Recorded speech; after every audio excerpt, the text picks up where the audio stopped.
إلى العلا زهراء. اعوذ باللہ من الشیطان الرجیم بسم اللہ الرحمن الرحیم الحمد للہ رب العالمین الصلاۃ والسلام علی سید الانبیاء والمرسلین واہل بیتہ الطیبین الطاہرین المعصومین واصحابہ المنتخبین اما بعد فقد قال رسول اللہ صلی اللہ علیہ وآلہ وسلم فاطمۃ بضعۃ منی فمن اغضبها فقد اغضبنی ویؤذینی ما اذاہا۔ حال ہی میں ایک ناسبی اور خارجی نے حضور نبی کریم صلی اللہ علیہ وآلہ وسلم کی میراث کا مسئلہ چھیڑ کر سیدہ فاطمہ زہرا سلام اللہ علیہا کی توہین کی ہے اور مسلمانوں میں تفرقہ ڈالنے کی مذموم کوشش کی ہے۔ سیدہ فاطمہ زہرا سلام اللہ علیہا کی شان میں جو اس نے گستاخی کا ارتکاب کیا ہے، اس گستاخی کے ارتکاب سے توہین رسالت لازم آتی ہے۔ پہلے یہ کہ تم کہتے ہو کہ حضرت فاطمہ زہرا سلام اللہ علیہا کو حکم خدا کا علم نہیں تھا کہ میں پیغمبر گرامی قدر کی اپنے بابا کی وارث بن سکتی ہوں یا نہیں، تو اس سے قطعی طور پر لازم آتا ہے کہ پیغمبر گرامی قدر صلی اللہ علیہ وآلہ وسلم نے احکام تبلیغ میں کوتاہی کی ہے، العیاذ باللہ، کہ حضور نبی کریم نے یہ مسئلہ یعنی وراثت انبیاء اپنی بیٹی فاطمہ زہرا کو بھی نہیں بتایا، جبکہ دین مکمل ہے۔ الیوم اکملت لکم دینکم واتممت علیکم نعمتی ورضیت لکم الاسلام دینا، جبکہ دین مکمل ہو چکا ہے، لیکن نہ فاطمہ زہرا کو علم ہے، نہ حضرت علی کو علم ہے، نہ ان ہستیوں کو علم ہے، تو اس سے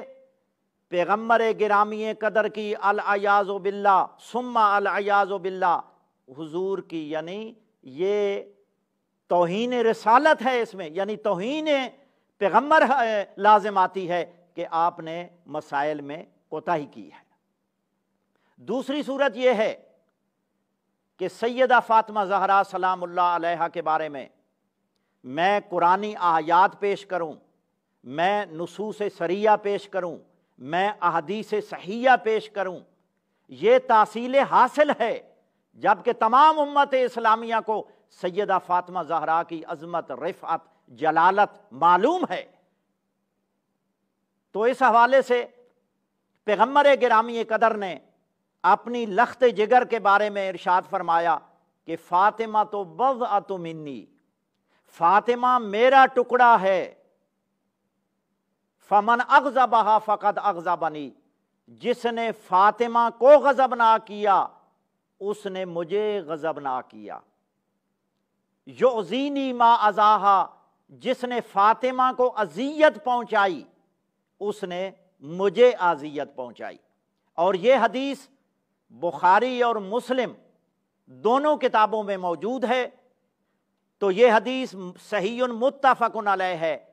کہ پیغمبر گرامی قدر ارشاد فرما رہے ہیں کہ فاطمہ میرا ٹکڑا ہے۔ یہ آپ اندازہ کریں کہ حضور کا کوئی ٹکڑا خطا کار ہو سکتا ہے، حضور کا کوئی جسم کا حصہ خطا کار ہو سکتا ہے، اس کو قصوروار خطا کار کہہ سکتے ہیں؟ قطعاً نہیں کہہ سکتے۔ اور یہ پیغمبر گرامی قدر کی شان میں گستاخی ہے کہ سیدہ فاطمہ زہرا گوشے پیغمبر ہو کر، ٹکڑے پیغمبر ہو کر قطعاً خطا کار نہیں ہو سکتی۔ اور پیغمبر گرامی قدر فرما رہے ہیں کہ فاطمہ کو اذیت دینا مجھے اذیت دینا ہے، اور جو فاطمہ زہرا کو خطا کار کہے اس نے فاطمہ کو اذیت دی ہے۔ یہ میرے سامنے الاحادیث المختارہ ہے، اس کا صفحہ نمبر 129 ہے، حدیث نمبر 42 ہے۔ اس میں حضرت ابو طفیل عامر بن واصلہ کہتے ہیں کہ جب پیغمبر گرامی قدر کا انتقال ہو گیا، ارسلت فاطمہ تو الی ابی بکر، سیدہ فاطمہ زہرا نے حضرت ابو بکر کی طرف پیغام بھیجا، انتا ورثتا رسول اللہ صلی اللہ علیہ وآلہ وسلم ام اہلو، کیا پیغمبر گرامی قدر کا تو وارث ہے یا اس کا خاندان وارث ہے؟ تو سنو گے جملہ حضرت ابو بکر نے کیا فرمایا، قالا، حضرت ابو طفیل رضی اللہ تعالی عنہ کہتے ہیں فقالا، حضرت ابو بکر نے کہا لا، نہیں، میں ان کا وارث نہیں ہوں، بل اہلہ، بلکہ آپ کا خاندان ان کا وارث ہے۔ تو یہ حدیث مسند احمد ابن حنبل میں کی پہلی جلد حدیث نمبر 14، اس میں بھی یہی حدیث موجود ہے۔ اور یہ حدیث جب سیدہ فاطمہ زہرا نے یہ فرمایا کہ ان کا وارث کون ہے، حضرت ابو بکر نے انکار نہیں فرمایا بلکہ اعتراف کیا ہے کہ حضور کی وارث آپ ہی ہیں، اور اس کے اس بات میں آپ نے لا نورث ما ترکنا ہو صدقہ نہیں بیان کی بلکہ کوئی اور توجیہ کی ہے۔ تو اس میں بھی فاطمہ زہرا خطا کار نہیں تھی۔ اس کے بعد یہاں ایک اہم سوال پیدا ہوتا ہے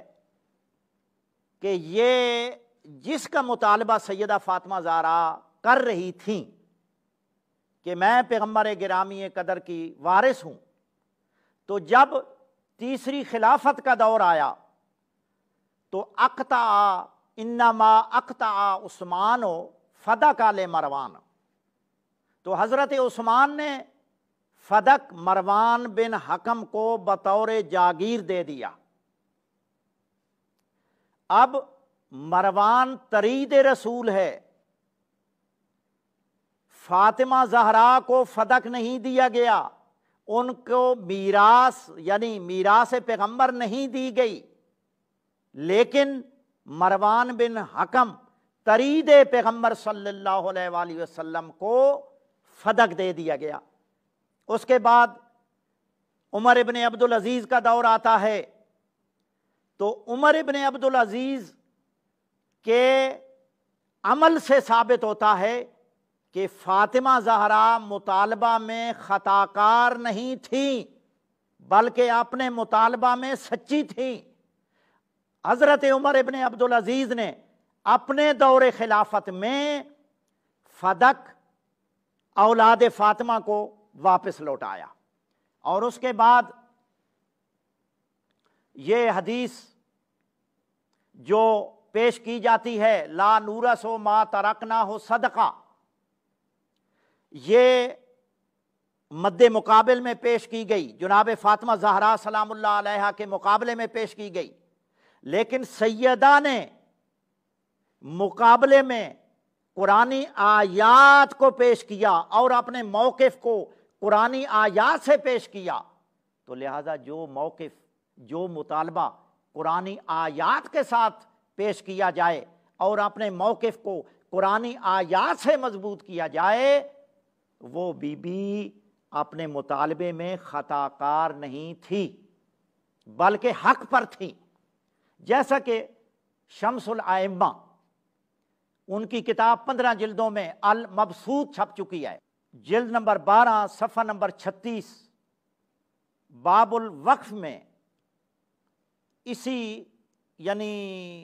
وقف کے ناقابل تنسیخ ہونے پر بحث کرتے ہوئے لکھتے ہیں کہ وَاسْتَدَلَّ بَعْضُ مَشَائِخِنَا رحمہ اللہ تعالی بِقَوْلِهِ علیہ الصلاۃ والسلام لا نورث ما ترکناہ صدقہ۔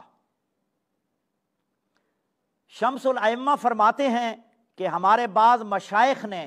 یعنی وقف کے ناقابل تنسیخ ہونے پر پیغمبر گرامی قدر کی اس حدیث سے استدلال کیا ہے کہ لا نورثو ما ترکنا ہو صدقہ، تو شمس الائمہ فرماتے ہیں کہ وہ ہمارے مشائخ کا موقف اور نقطہ نظر یہ ہے کہ اس حدیث کا مطلب یہ ہے کہ ہم انبیاء نے جو مال بعنوان صدقہ یعنی وقف چھوڑا ہے اس کے ہم وارث نہیں ہوتے۔ اس کا یہ مطلب ہرگز نہیں ہے کہ انبیاء علیہم السلام کے اموال کے وارث نہیں ہوتے، جبکہ اللہ تعالیٰ ارشاد فرما رہے ہیں وَوَارِثَ سُلَيْمَانُ دَاوُودَ فَهَبْ لِي مِن لَّدُنْكَ وَلِيًّا يَرِثُنِي وَيَرِثُ مِنْ آلِ یعقوب۔ تو لہذا انبیاء کے وارث ہوتے ہیں اور اموال انبیاء کے وارث ہوتے ہیں، تو لہذا اس سے ثابت ہوتا ہے، شمس الائمہ لکھتے ہیں کہ آیا پیغمبر گرامی قدر اپنی اولاد کو، اپنی امت کو انبیاء کی وراثت کا مسئلہ نہ بتا کر قرآن کی مخالفت کر سکتے ہیں، کتاب کی مخالفت کر سکتے ہیں؟ شمس الائمہ فرماتے ہیں ہرگز نہیں مخالفت کر سکتے۔ لہذا اس ناسبی اور خارجی کو کڑی سزا دی جائے۔ اس نے سیدہ فاطمہ زہرا کی توہین نہیں کی بلکہ توہین رسالت کا مرتکب ہوا ہے، لہذا ہمارا مطالبہ ہے کہ اس کو توہین رسالت کی سزا دی جائے۔